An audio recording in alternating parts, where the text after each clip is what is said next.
How to make your kitchen look more expensive. Let's get into it. Today, I'm giving you a handful of implementations that you can complete relatively easily to transform the look of your kitchen. These are going to be both budget-friendly and cost-efficient tips so that you don't have to run into huge renovation costs. If you end up liking this video, all I ask is that you hit the like button. On this channel, I provide tips and tricks to help you upgrade your place and make sure that its best foot is forward. I also take you through luxury home tours myself. If you enjoy that type of stuff, feel free to subscribe. A full kitchen remodel can cost anywhere between $25,000 to $50,000, and the price tag can go much further north of that if we're talking about a luxury kitchen.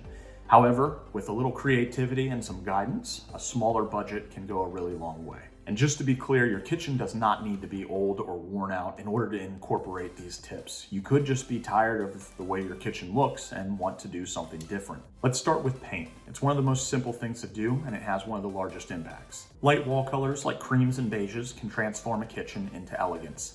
If your kitchen is already modern and somewhat higher end, you can use darker colors like black or dark grays, adding a further element of lavishness to the kitchen. If you have a smaller kitchen, consider painting all of the walls bright white. This will help reflect light and make the space feel bigger. The next topic within painting is to focus on the faces of the cabinets. What we're going to do here is remove the faces from the hinges off of the cabinet boxes, and then we're going to paint them separately. The actual cabinet boxes, they can be completed with a paintbrush and a roller. No big deal there. The faces, however, they get a lot more eyes on them, and therefore they may need a little bit more attention when painting them. If you have grainy oak cabinets, like many people do, they were very popular in the early 2000s, you'll want to paint the faces in such a way that smooths out the roughness of the wood and fills in any crevices. This is going to give you that smooth, modern finish that you see in high-end cabinets nowadays. If you're looking for a step-by-step process, there are tutorials online on how to do that. Here's a bonus tip. If you want your cabinets to have a more dramatic look and feel to them, more like a Craftsman or a Victorian look, you can easily have it. Go to your local hardware store, pick up some baseboard or shadow box molding, which you would normally use on the walls of your home. Take these moldings, glue them to the borders of the faces of your cabinets before painting them. When you complete the painting job, it will look like a luxurious cabinet series. Once you've completed the painting, go ahead and add a new set of hardware to the cabinets.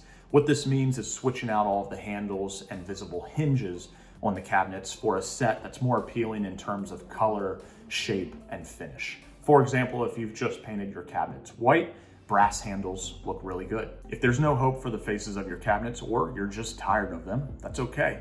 Remove the faces off completely and just leave the cabinet boxes and the shelving within them. This open cabinet style in a kitchen can look great. The cabinets will become a setting to showcase your glass and dishware. Keep in mind though, what was normally behind closed doors is now being showcased. So you'll want to use a mixture of complementary dishware and decor to fill your shelves and nothing else. If you have to buy new dishware to do this, do it. Following these simple rules will lead you to having a kitchen that's very inviting and unique looking. Next is adding a highlight item to your kitchen. One of the easiest and probably most prominent items in your kitchen that you could switch out is the sink. The sink is such an integral part of your kitchen that you can't help but notice it.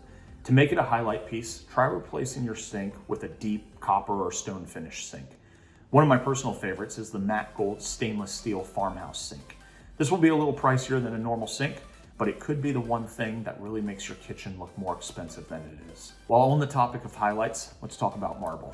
Many people want, or at least appreciate, the idea of having marble in their kitchen.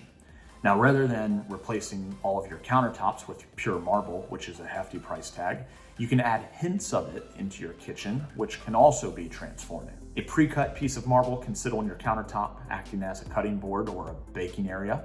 You can also use marble tile in the backsplash of your kitchen to add a nice accent. This is sure to be eye-catching, and it'll bring some expensiveness into the area. I have two more items for you, both of which are supposed to make the kitchen feel more interesting, as well as a bit more sophisticated. The first, if I even have to say it, is to add some florals and plants. These can be fake, they don't need to be real. The sheer look of them will add some life and pops of color into the kitchen. The next item, which many people overlook, are books. Books and novels are becoming very trendy in decorating around the house. These are going to work especially well with the open cabinet concept that I was speaking about earlier. A small stack of books on a shelf or gathered together on a countertop can add some texture and additional color to the kitchen. So there you go, an outline of some tips that you can incorporate right away to help your kitchen look more expensive without breaking the bank. Again, if you like the video, hit the thumbs up. If you choose to, feel free to subscribe. If there's a topic that I haven't covered and you'd like me to cover it, comment down below. And if it seems like enough people want to see it, I'll cover it. See you in the next video.